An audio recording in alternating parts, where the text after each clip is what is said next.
It is with a heavy heart that I announce the passing of John Green, the Sasquatch chronicler, researcher, investigator, author. Apparently he passed away last Saturday, which was May 28th, a week ago. I just saw this news on John Kirk's Facebook page. John Green was one of those figures that I was familiar with even in the 80s. I was familiar with his name. I'd read about him in several books. He was always one of the top investigators in the Sasquatch field. There's a great song called "The Ballad of John Green" by Tom Yamarone, which is a pretty good description of John's life and John's pursuit of this hairy hominoid. He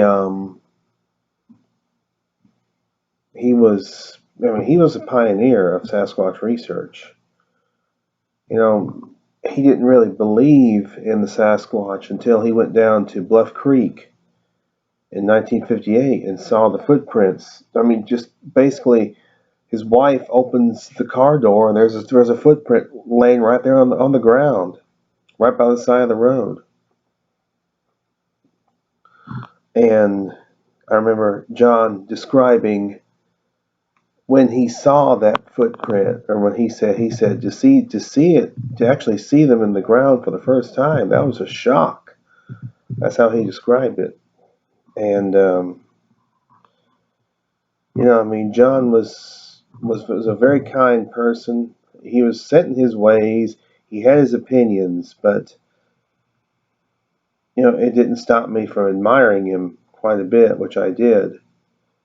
Of course, he is part of the Four Horsemen of Sasquatchery, which was a term that he despised, mainly because Peter Byrne is one of the Four Horsemen of Sasquatchery. Peter Byrne's still around, so.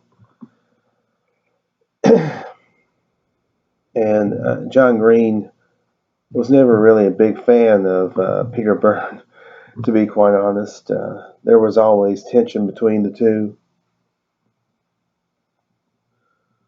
And it kind of stemmed from the expedition of 1959 to 1960, when Tom Slick brought Peter Byrne in to be the leader of the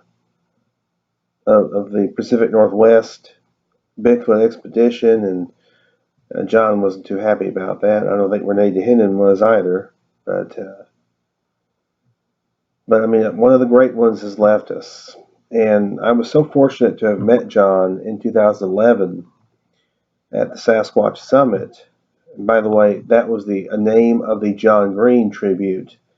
I know there's an event now with that name, which is held at Ocean Shores, Washington. But I was at the original Sasquatch Summit. So, but John, he's going to be missed, that's for sure, no question about it. And I'll even include Tom Yamarone's song here at the end of this video for you guys to listen to. It's a very succinct tribute to the man, which Tom wrote in 2005. And anyway, deeply saddened by this, but he's not suffering anymore. That's a positive. That's a plus. So I'm very happy about the fact that he's not suffering anymore. And God bless his family. I pray. I say my prayers for his family, and my thoughts go out to them. And John, it was so wonderful meeting you. And until we meet again, may your memory be eternal. Yeah. Right on, right on. Good times, folks. All right.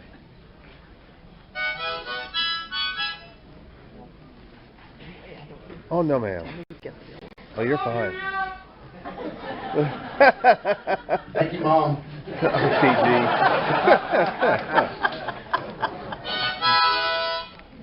All right.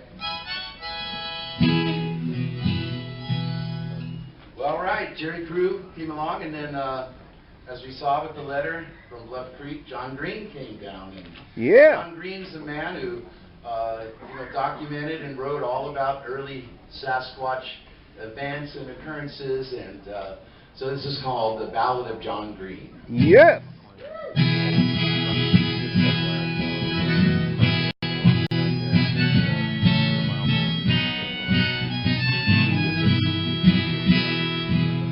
Back in the fall of '58, Harrison Hot Springs was hot with debate. Yes, Sasquatch you see was back on the scene. It caught the attention of John Green.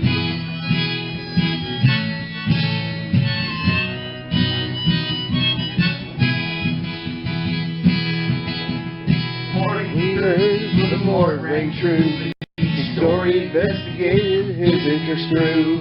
The evidence was compelling upon Ruby Creek. He knew something was out there, he was determined to see. Now he came to California when he saw Jerry Crew holding that foot cast, and then he just knew that finding this creature was becoming his mission. Got homesick to fund a Bigfoot expedition. He was out seeking Sasquatch, wasn't seeking no glory. He was the one documenting the story, and who was always one of the first on the scene. If Sasquatch had been there, so had John Green. Yeah, so had John Green.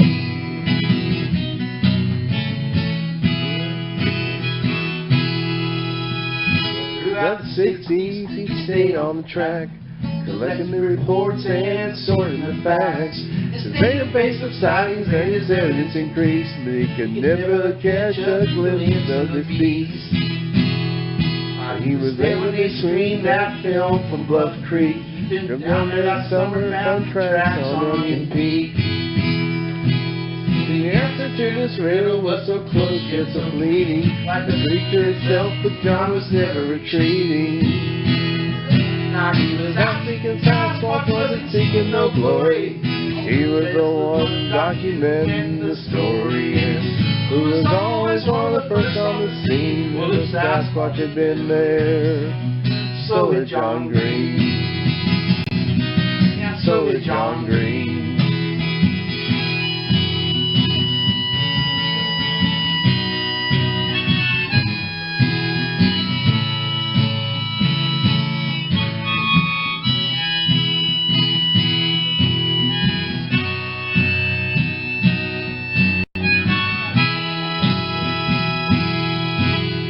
Published some books to disperse what he learned, reputation for thoroughness and logic he earned. He wanted science to address this mystery, but much to his dismay this was never to be. Well, to this day he's still looking and he's offering advice. His passion to resolve this has become his vice. Now he has no regrets, he'd like only to be there when they finally solve this mystery. 'Cause he was out seeking Sasquatch, wasn't seeking no glory. He was investigating and documenting the story, and who was always one of the first on the scene. If the Sasquatch had been there, so had John Green. Yeah, so had John Green. So did John Green.